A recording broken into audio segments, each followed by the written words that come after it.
Good morning, my dear students. This is class 4th and this is lecture number 2 of chapter 1 of term 2, and chapter name is our natural resources, forest and wildlife. ये chapter number 1 term 2 का chapter number 1 है and this is lecture number 2 of our natural resources, forest and wildlife. First of all, we will recall our previous lecture. हम सबसे पहले अपने previous lecture को recall करेंगे कि हमने उसमें क्या क्या पढ़ा था. In previous lecture, we studied about natural resources. Natural resources are gift to man by nature. These can be classified as exhaustible or non-renewable resources and inexhaustible or renewable resources. Natural resources nature ने जो इंसानों को gift दिए हैं वो natural resources हैं जो हमें बाय नेचर मिले हुए हैं. जैसे ये इन्हें हम 2 टाइप में कैटेगराइज कर सकते हैं, एग्जॉस्टिबल या नॉन रिन्यूएबल. मीन्स जिन्हें जल्दी जल्दी या बार बार नहीं बनाया जाता. दूसरा है इनएग्जॉस्टिबल और रिन्यूएबल. मीन्स इन्हें हम जितना भी यूज करें ये कभी भी खत्म नहीं होंगे. जैसे वाटर, एयर, ये सब रिन्यूएबल रिसोर्सेज हैं एंड पेट्रोलियम एंड कोल ये रिन्यूएबल नॉन रिन्यूएबल रिसोर्सेज हैं जिन्हें हम एक लिमिट के बाद अगर हम यूज करते रहें तो ये एक लिमिट के बाद नेचर में खत्म हो जाएंगे. Now next, forests are those large areas of land which are thickly covered with trees. Forest या जंगल वो एरिया है जो ट्रीज के द्वारा बहुत पूरी तरह से ट्रीज से कवर है. These forests are very useful to man. Forest man इंसानों के लिए बहुत यूजफुल होते हैं क्योंकि फॉरेस्ट से हमें बहुत सी चीजें मिलती हैं और हम इन्हें और भी किसी तरह से यूज कर सकते हैं. In India, nearly 25% of land is covered with forests, whereas it should be minimum 33%. India में लैंड का लगभग 25% एरिया फॉरेस्ट से कवर है जबकि इसे मिनिमम 33% होना चाहिए. इसका मतलब अभी भी हमारे इंडिया में फॉरेस्ट एरिया कम है. Forest are a home to wild animal. Now why forest are important for man? क्योंकि फॉरेस्ट जो हैं वो बहुत से वाइल्ड एनिमल्स के लिए होम है. अगर ये फॉरेस्ट या जंगल खत्म हो जाएंगे तो वाइल्ड एनिमल कहाँ रहेंगे? Next, forest give us timber. They are a source of raw material for many industries. Forest से हमें टिम्बर मीन्स वुड मिलता है जिन्हें हम अलग अलग चीज बनाने में यूज करते हैं, जैसे फर्नीचर, घर और भी रेलवे स्लीपर्स, इन सब में हम वुड का यूज करते हैं. इसका मतलब ये है कि जो टिम्बर हमें फॉरेस्ट से मिलता है वो बहुत सी इंडस्ट्रीज के लिए रॉ मटेरियल का, कच्चे माल का काम करता है. Next is forest help in the conservation of soil. Forest soil को कंजर्व करता है मीन्स इन्हें बहने से रोकता है. इनके जो पानी से या बहुत हैवी रेन से जो सॉइल बह जाती हैं इनको फॉरेस्ट इनको कंजर्व करता है. जितने ज़्यादा ट्रीज होंगे उतना ज़्यादा सॉइल इरोजन जो होगा वो कम होगा. Next is forest help in causing rain. जितने ज़्यादा पेड़ होंगे उतनी वो रेन में मतलब बारिश में हेल्प करते हैं। तो इसीलिए फॉरेस्ट जो होते हैं वो रेन ज़्यादा रेन की वजह होते हैं, मतलब रेन के लिए फॉरेस्ट हेल्प करते हैं। Next, forest also provide us with food and fruits. Forest से हमें फूड एंड फ्रूट्स भी मिलते हैं। Forest help in keeping the environment pollution free. जितने ज़्यादा पेड़ होंगे, जितने ज़्यादा जंगल होंगे, उतना ही हमारा एनवायरमेंट पॉल्यूशन फ्री रहेगा।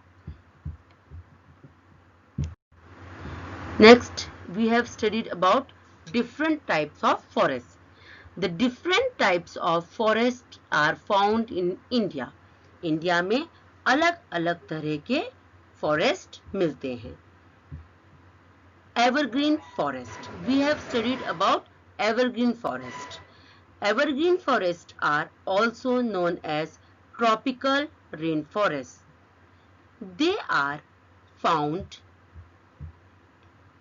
in the areas with hot and humid climate with heavy rainfall. The main trees of these forests are ebony, mahogany and rosewood.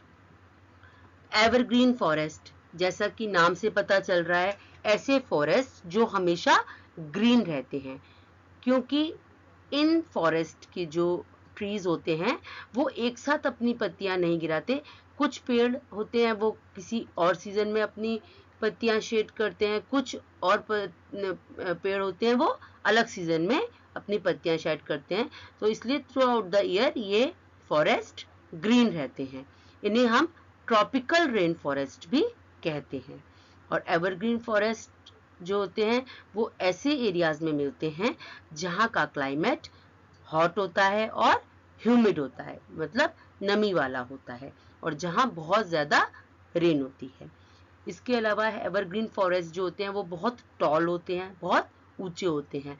लगभग कुछ कुछ पेड़ तो 50 मीटर तक भी ऊंचे होते हैं।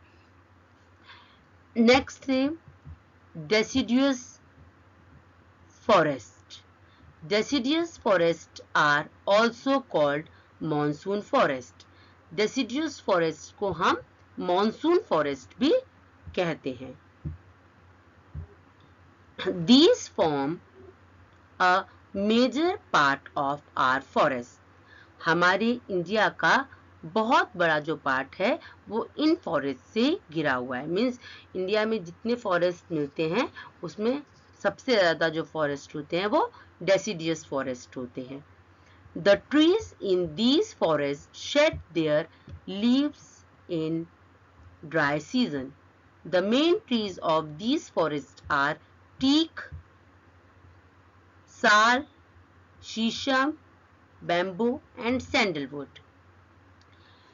इन फॉरेस्ट के जो ट्रीज होते हैं वो ड्राई सीजन में अपना जो लीव्स हैं वो शेड कर देते हैं, पत्तियां गिरा देते हैं. इन फॉरेस्ट में मेनली टीक, साल, शीशम, बैम्बू और सैंडलवुड ये ट्रीज मिलते हैं. So all these we have studied in our lecture number 1. Now we will start our lecture 2. Points to be covered. In today's lecture we will study about these points. Today we will study about other types of forest like thorny and scrub forest, mountain forest, mangrove forest,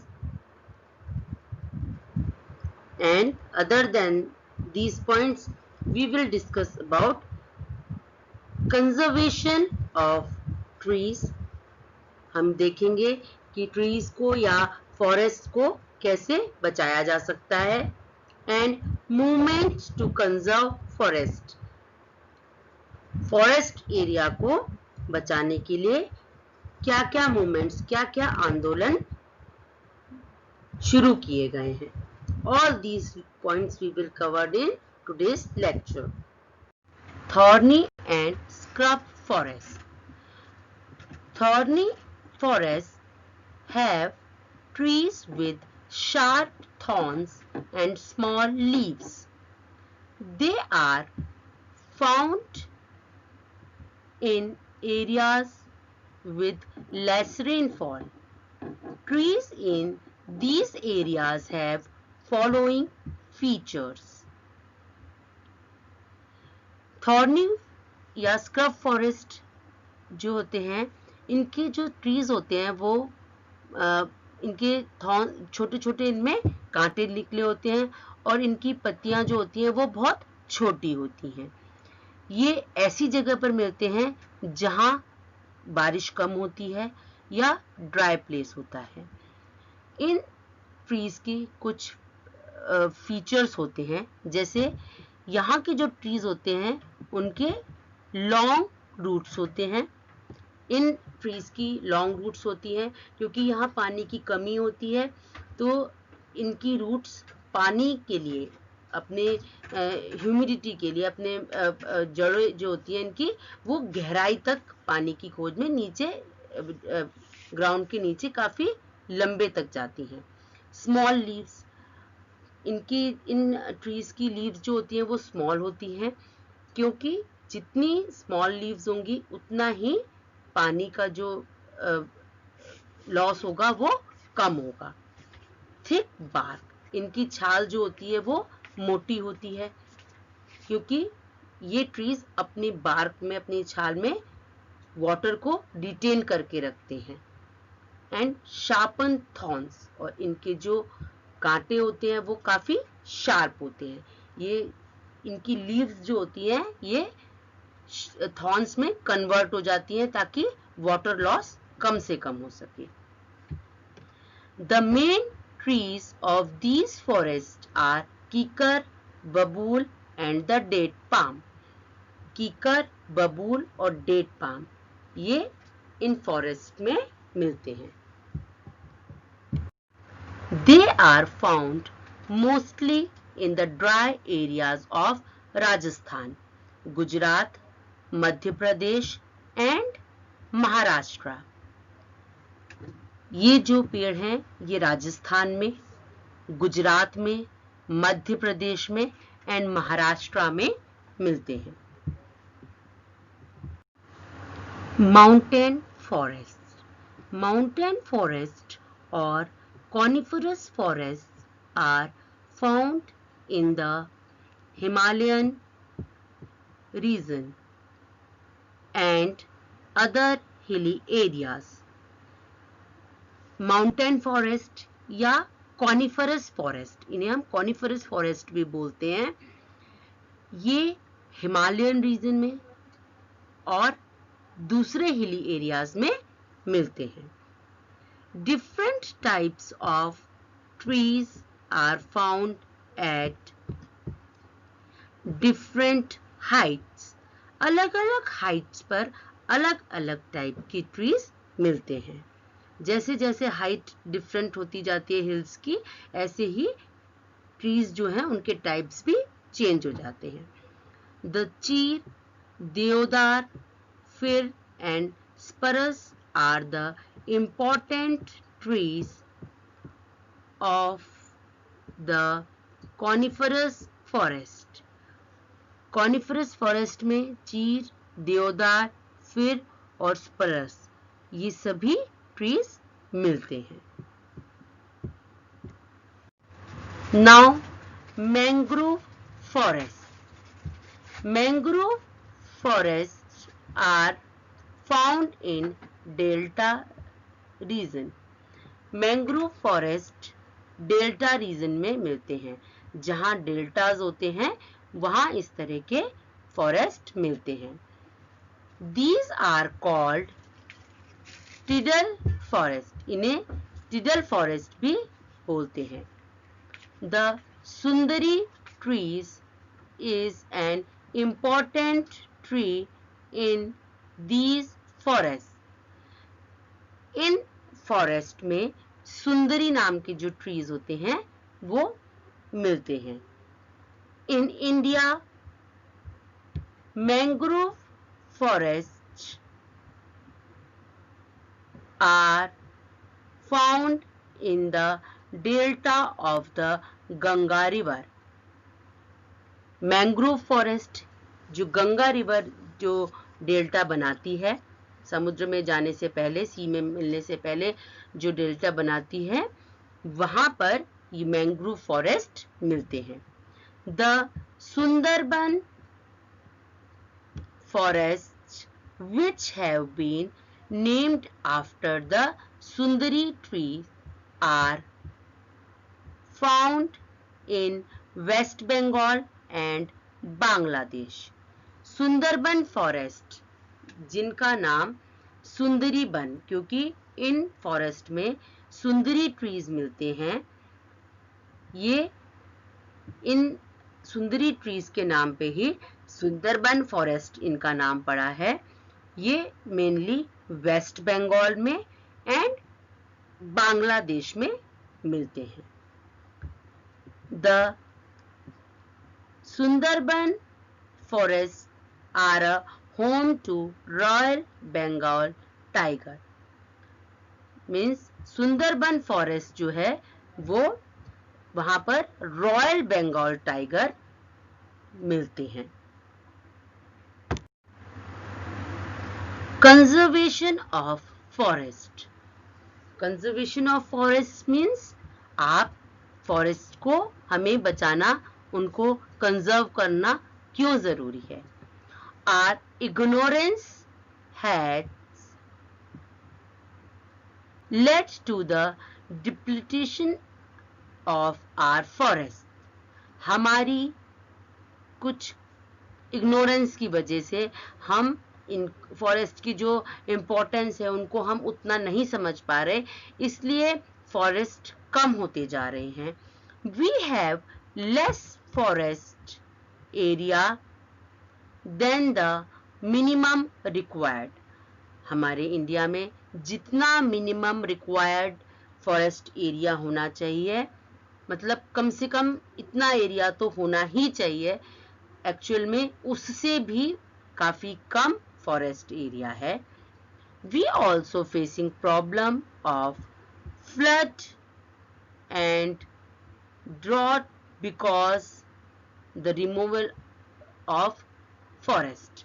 क्योंकि forest area कम होता जा रहा है, इसीलिए floods means बाढ़ और सूखा जैसी प्रॉब्लम हमें फेस करनी पड़ रही है। अगर फॉरेस्ट एरिया ज्यादा होगा तो बाढ़ और सूखे जैसी प्रॉब्लम्स नहीं आएंगी। To check floods and droughts we must try to preserve or protect our forested area and must take all the precautions so that forests do not shrink. They protect wildlife and are beneficial to human beings in many ways. हम अगर flood को और drought को अगर हमें रोकना है, उनमें कमी लानी है, तो हमें अपने फॉरेस्ट एरिया को प्रिजर्व करना पड़ेगा, उन्हें प्रोटेक्ट करना पड़ेगा, जंगलों को खत्म होने से बचाना होगा, और इसके लिए हमें सभी प्रिकॉशंस ध्यान रखने होंगे ताकि फॉरेस्ट एरिया कम न हो। फॉरेस्ट एरिया कम नहीं होगा तो हमें इसके लिए वाइल्ड लाइफ को भी बचाना होगा, जो कि ह्यूमन के लिए, इंसानों के लिए बहुत से तरीकों में से बेनिफिशियल है, मतलब उनके लिए बहुत उपयोगी है। Efforts made for the conservation of forest. Forest को बचाने के लिए क्या क्या एफर्ट्स किए गए हैं। The following steps should be taken to conserve forest, forest को बचाने के लिए ये स्टेप्स लिए गए हैं। A, people should be made aware of the importance of forest, लोगों को फॉरेस्ट का इम्पोर्टेंस, कि हमारे लाइफ में फॉरेस्ट का क्या इम्पोर्टेंट रोल है, क्यों वो जरूरी है, ये बताया गया है। Next is tribal people should check grazing of animals, tribal लोग, जो आदिवासी लोग जो जंगलों में रहते हैं, उन्हें एनिमल्स को, फॉरेस्ट एरिया को चरने से बचाना चाहिए, जिससे कि फॉरेस्ट एरिया बच सके। Next is forest law must be obeyed strictly, small trees should not be cut and trees should be planted regularly, forest law जो बनाए गए हैं उन्हें हमें स्ट्रिक्टली उनका पालन करना चाहिए, स्मॉल ट्रीज को नहीं काटना चाहिए और रेगुलरली हमें ट्रीज प्लांट करते रहना चाहिए। इन by following all these steps we can conserve our forest.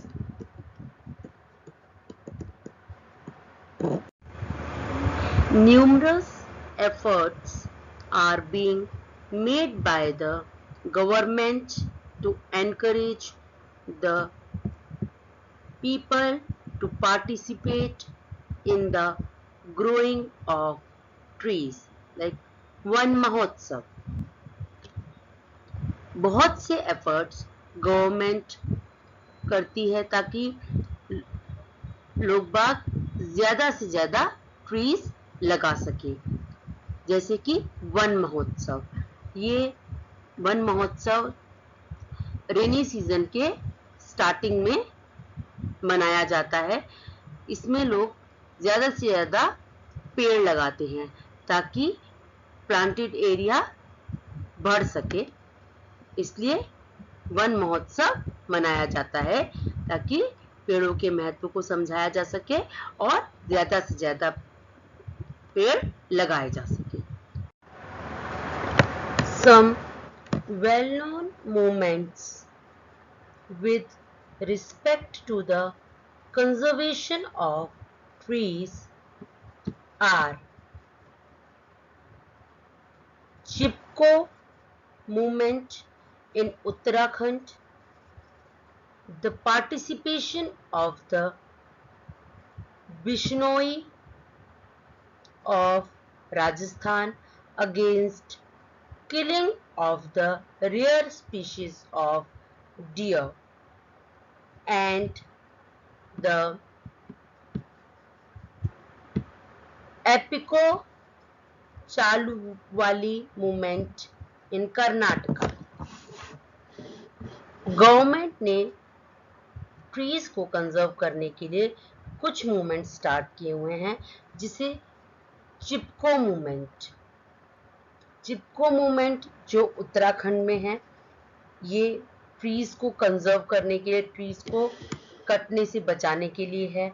इसी तरह से राजस्थान में बिश्नोईज जो हैं, उनका मूवमेंट है, वो जो डियर की, हिरन की जो बहुत रेयर स्पीशीज होती है, उनको मारने से बचाने के लिए उन्होंने मूवमेंट स्टार्ट किए हुए हैं।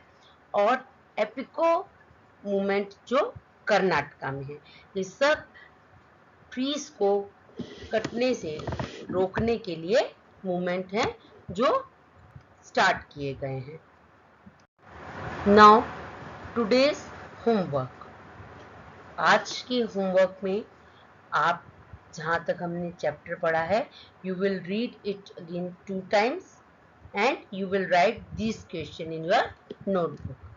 Question number 1, write a note on the evergreen forest. आपको evergreen forest पर एक नोट लिखना है।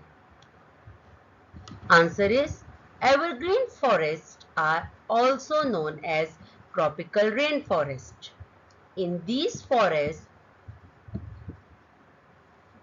different trees shed their leaves in different seasons. Therefore, evergreen forests look green throughout the year. The trees in these forests are tall. The main trees of these forests are ebony, mahogany and rosewood. Evergreen forest को हम tropical rain forest भी बोलते हैं। ये forest जो हैं ये अपनी पत्तियां अलग अलग सीजन में गिराते हैं, इसीलिए ये पूरे साल हरे भरे रहते हैं। इन फॉरेस्ट के ट्रीज बहुत ऊंचे होते हैं और एबनी, महोगनी और रोजवुड ये ट्रीज एवरग्रीन फॉरेस्ट में मिलते हैं। Question number 2, what is one महोत्सव? वन महोत्सव क्या है? The answer is the government encourages people to plant trees in various ways. Government लोगों को ट्रीज लगाने के लिए एनकरेज करती रहती है कि वो ज़्यादा से ज़्यादा ट्रीज लगाएं, इसीलिए वो अलग अलग तरह से कुछ न कुछ सेलिब्रेट करती हैं, जैसे कि वन महोत्सव। वन महोत्सव एक ऐसा महोत्सव है जिसमें लोगों को ज़्यादा से ज़्यादा पेड़ लगाने के लिए एनकरेज किया जाता है और ये 1 जुलाई से 7 जुलाई के बीच सेलिब्रेट किया जाता है। Question number 3, what steps should be taken to protect forest? Forest को बचाने के लिए क्या स्टेप्स लिए गए हैं? And the answer is people should be made aware of importance of forest. लोगों को फॉरेस्ट के इम्पोर्टेंस के बारे में, उसका क्या महत्व है, इस बारे में समझाया गया है। Tribal people should check grazing of animals. जो ट्राइबल्स लोग हैं जो मोस्टली फॉरेस्ट में रहते हैं, वो एनिमल्स को, फॉरेस्ट को जो उनके ग्रेस करते हैं, मीन्स चलते हैं, उस जगह को बचाने की कोशिश की जाती है ताकि वो जंगल को बचा सके। And next is forest law must be obeyed strictly. Small trees should not be cut and trees should be planted regularly. जंगलों को बचाने के लिए हमें जो फॉरेस्ट के लॉज बनाए गए हैं उन्हें बहुत स्ट्रिक्टली फॉलो करना चाहिए और इसके साथ ही छोटे छोटे पेड़ों को काटना नहीं चाहिए और रेगुलर हमें ट्रीज प्लांट करते रहना चाहिए। इस तरह से हम अपने फॉरेस्ट को बचा सकते हैं। तो so all is this about today's lecture. आप अच्छे से ये लेक्चर देखिए, उसे समझिए, आप क्वेश्चन आंसर को अपने नोटबुक में लिखिए। Till then bye and take care.